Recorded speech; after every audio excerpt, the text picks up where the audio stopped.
love that you're excited because now we're going to submit one of our first jobs to the Metagenomic Read Mapping service. So let's go up into Tools and Services here at the top and click on it, which opens a drop-down box. And then let's go into Metagenomics. And here we have Metagenomic Read Mapping. So click on this. And this is the landing page for the service. Remember, this has the user guide. This has the tutorial. Now, first, let's talk about the input files. You can submit paired reads, you could submit single reads, or you could submit a run accession number that we get from the sequence read archive, which is what we're going to do. And it's this one. Now, it needs to move in here. So you could submit several at the same time, but it would all concatenate it into the same table. So I always generally run them separately. So to move it over, I click on this arrow here. So I click on that, and you notice it had a thing that said it was validating it. It goes to the sequence read archive and makes sure that this is a valid number for a run accession. All right, let's talk about the parameters.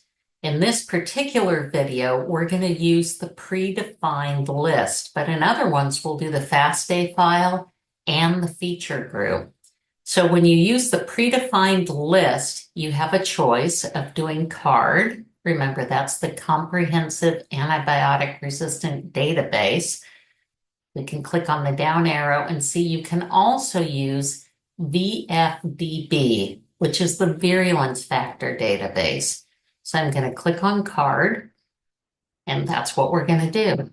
Now, for my output folder, I want to put it in one of my folders that I've created for Metagenomic Read Mapping. You can see I've created a lot of them, so I'm going to do that folder. And remember, you can start typing, and it's smart. It's going to look for text amongst the folders that matches what you're typing.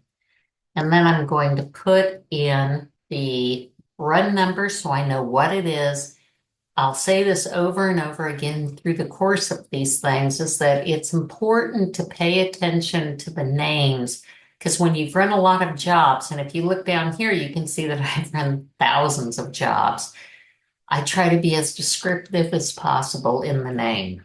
So I'm going to say that I ran it against CARD.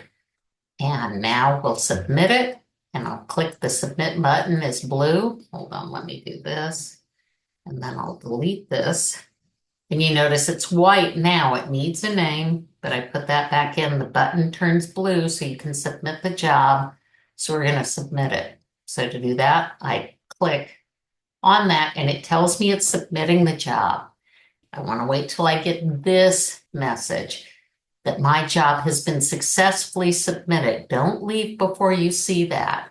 And then it tells me I can visit the jobs list to see the status of that job. Now, depending on how heavy the use is on the queue, it may take a while for it to register. And if your file is really big, it may take a while to run. But now that we can see this message, you can go off and do other things for your research.